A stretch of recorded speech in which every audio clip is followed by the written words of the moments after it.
Magandang hapon mga kapatid. Nandito tayo. Meron akong napanood na ito nga nandito nga sa Marcos 7 hanggang 9 na ang patungkol dito doon sa kanilang topic ay ito yung Sabado. Ay ngayon mga kapatid, ako ay nabigatan ng damdamin. Sabi ko totoo talaga. O sige mga kapatid ha, kung talaga bang ito yung Sabado ha, na nila dito na sinasabi dito sa Marcos chapter 7 verse 7 hanggang 9. O babasahin natin mga kapatid kung ito ba sinasabi na Sabado ha. Walang kabuluhan ang kanilang pagsamba sapagkat inuturo nilang galing sa Diyos ang kanilang mga utos. Winawalang kabuluhan ninyo ang utos ng Diyos at ang sinusunod ninyo ay katuruan ng mga tao. Sapagkat sinabi pa ni Jesus, ang gagaling ninyo para lamang sumasunod ang inyong mga tradisyon.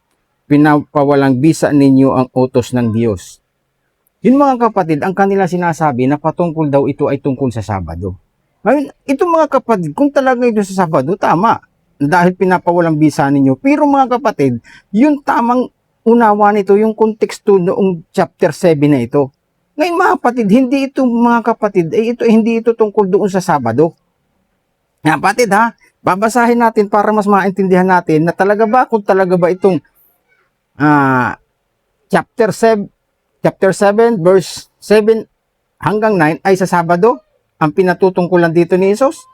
Ito mga kapatid, basahin natin dito, balikan natin dito para unawain natin na kung talaga ba talagang ito ay Sabado na. Ito mga kapatid, dito sa verse 1, lumapit kay Jesus ang mga Parisiyo kasama ang ilang tagapagturo ng kautusan na galing pa sa Jerusalem. Nakita nila ang ilan sa mga alagad niya na kumakain ng hindi muna naghuhugas ng kamay ayon sa kinaugalian.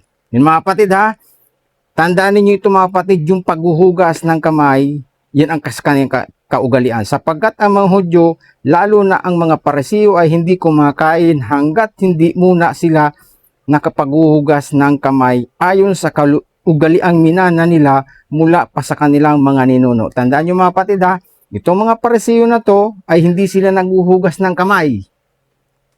Na ito ay minana pa nila sa kanilang mga ninuno.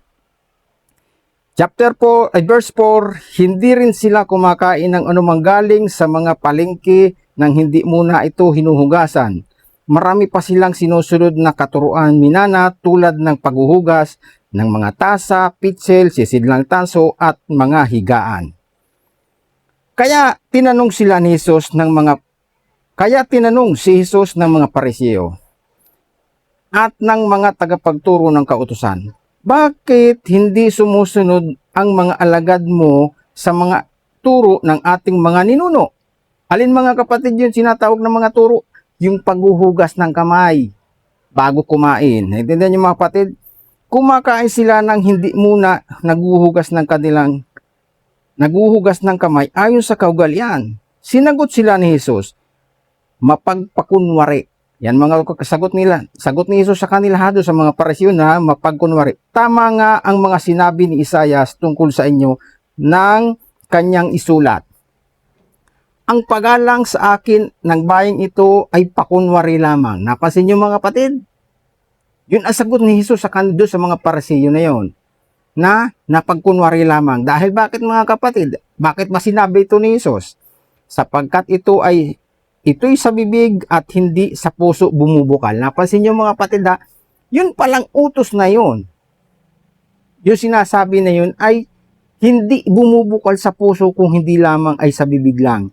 Walang kabuluhan ang kanilang pagsamba sapagkat itinuturo nila galing sa Diyos ang kanilang mga utos. Yun ang sinasabi nito. Ang nagsasalita nito mga kapatid, nitong verse 7 na ito ay si Jesus na. Kaya sabi ni Jesus sa kanila, dahil sinabihan nga niya na mapagkunwari, na hindi bumubukal sa puso, kaya sinabi, ang nagsalita dito ay si Jesus. Na ang sabi ni Jesus, walang kabuluhan ang kanilang pagsamba sapagkat inuturo nila na galing sa Diyos ang kanilang mga utos. Napansin niyo kapatid, ang nagsalita nito si Jesus, winawalang kabuluhan ninyo ang utos ng Diyos at ang sumusunod ninyo ay katuruan ng tao. Sinabi pa ni Jesus, ito mga kapatid ha, idinugtong ni Jesus, ang gagaling ninyo para lamang sumunod sa mga tradisyon Alin yung mga tradisyon? Yung paghuhugas ng kamay. Pinapawalang bisa ninyo ang utos ng Diyos. Yun ang sabi ni Jesus. Yun ang dugtong pa ni Jesus na pinapawalang bisa ni nung mga mapagkunwari ng mga Parisiyo ang utos ng Diyos. Ano yun mga kapatid ba? Ano ba yung utos ng Diyos na pinapawalang bisa noong mga Parisiyo? Mga kapatid, napansin niyo mga kapatid? Na ano yung pinapawalang bisa? Ito mga kapatid ha. Ito, sabi dito sa verse 10, halimbawa, inuutos ni Mrs. na igalang mo ang iyong ama at ina. Napansin niyo? Ito mga kapatid, ang sabi ni Jesus ha, na inutos ni Mrs. na igalang mo ang iyong ama at ina.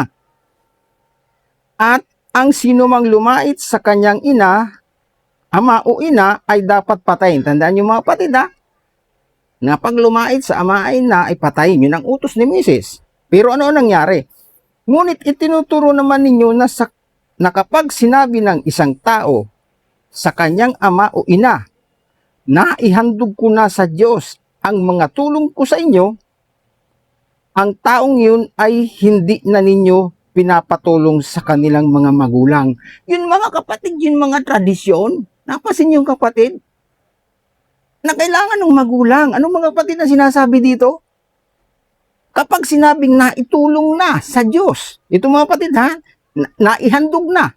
Ito mga kapatid, tandaan natin ha, yung mga taong kailangan na, sabi nga dito ni Mrs. na ano, igalang mo ang iyong ama at ina. Pero mga kapatid, halimbawa ay matatanda na, kailangan ng mga magulang noon, matatanda na sila.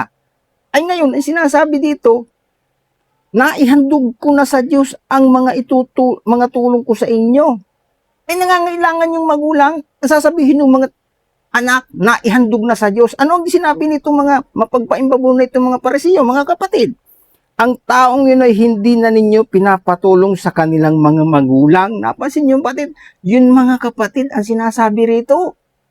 Napakaliwanag mga kapatid, yun yung mga katuruan ng mga tao. Na kailangan tumulong sa magulang.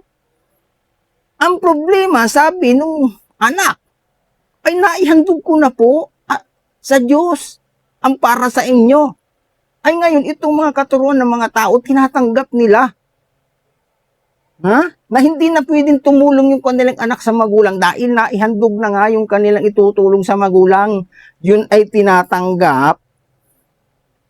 Na yun na sinasabi, sa gayon, ay sabi niya, ito ulitin ko ha, ang taong ina hindi na ninyo pinapatulong sa kanilang magulang. Naipansin niyo mga kapatid, kapag naihandog na sa Diyos, yung taong iyon, dahil naibigay na nga, ay hindi na nila pinapatulong sa magulang, ay paano nga yung magulang ay hindi na nga kaya at matanda na? Ay naihandog na, o naibigay na. Yun mga kapatid, yung ibig sabihin dito. Napakaliwanag mga kapatid ha, yun yung mga tinatawag na mga katuruan ng tao. Hindi ito mga kapatid tungkol sa Sabado. Napakaliwanag, ito mga kapatid ay na-share sa akin. Pero ngayon, binasa ko, hindi nila naintindihan ang konteksto. Yun ang sabi ni Jesus, na sinasabi dito, ulitin ko nga kapatid ha, ang sabi ni Jesus, walang kabuluhan ang kanilang pagsamba, sapagkat inuturo nila galing sa Diyos ang kanilang mga utos. Alin mga kapatid yun, sinabi ni Jesus, na kung bakit walang kabuluhan ang kanilang pagsamba? Yung kailangan mga kapatid, na pag sinabi nung anak, di ba, kailangan niyang tumulong sa magulang. Kapag sinabi ng anak na ihandog ko na po ang itutulong ko sa inyo, ngayon hindi na yun pinapatulong sa magulang. Yun yung mga walang kabuluhan, mga kapatid, na mga katuruan ng mga Parisiyo noong unang panahon. Kaya nga tinulig si Jesus, hindi ito mga kapatid tungkol sa Sabado ha. Napakaliwanag nito, nabigla talaga ako. Kaya ngayon talagang gumawa talaga ako nito para maipaliwanag ko sa inyo mga kapatid. O yun mga kapatid ha. O hanggang dito na lamang, maraming salamat sa inyo. At ito mga kapatid, ako ngayon, lahat ko naman sila, ako ngayon sa aking paninindigan ngayon, dahil tumutulig sa ako dati, pero sa panahon ngayon, ay ang mahalaga maganda sa atin mga kapatid, ay meron tayong magandang kalooban. Kaya ngayon, kung anumang araw ka, katulad ko mga kapatid, ako nag-observe. Pero yung mga taong sumasamba sa ibang araw, ay hindi ko tinutulig sana yung mga kapatid. Kasi ang pinakamabuti ngayon sa atin ay yung kagandahang loob. Ang mahalaga ay nagsasadyos tayo ngayon. Kaya ako, open ako mga kapatid sa lahat. Kung Sabado ka, ginagalang kita. Kung anumang araw, kung Linggo ka, ginagalang din kita. Ginagalang ko sila lahat mga kapatid. Yun na lang ang aking paninindigan. Kaya mga kapatid, ito, binigyan ko ng linaw. Hindi ito mga kapatid. Ito mga kapatid, kung kayo may Biblia, hindi ito mga kapatid yung tungkol sa Sabat. Ang ito ay tungkol doon sa mga katuruan, mga kapatid, yung sa paghuhugas. Tapos ngayon, ito mga kapatid, mas pinaliwanag ay yun na sinasabi, igalang mo ang iyong ama at ina. Ngayon mga kapatid, for example, yung magulang ay ano na, tumanda na. Ay siyempre, kailangan kargo talaga ng anak yan. Tulungan talaga. Kaya lamang, yun mga katuruan ng Pariseo mga kapatid, kapag sinabi nung anak, ay ihandog ko na po sa Diyos ang itutulong ko sa inyo. Ngayon, yung mga Pariseo, tinatanggap nila, hindi na nila pinapatulong sa kanilang magulang. Ay, paano yung magulang nga ay matanda na, hindi na makapagtrabaho? O mga kapatid, yun ngayon ang tinulog siya ninyo ni Jesus. Kaya sinabi ni Jesus, babasahin ko, kaya sinabi ni Jesus, itong sa 7, sa verse 7, na ano sinabi ni Jesus? Walang kabuluhan ang kanilang pagsamba sapagkat inuturo nila na galing sa Diyos ang kanilang mga utos. Winawalang kabuluhan ninyo ang utos ng Diyos at ang sinusunod ninyo ay katuruan ng tao. Yun mga kapatid yun. Ang sinusunod ng yung katuruan na lang ng tao, utos ng mga Pariseo na kailangan tulungan yung magulang, dapat tulungan mo. Ay ngayon, kapag naihandog na, hindi na pinapatulong sa magulang.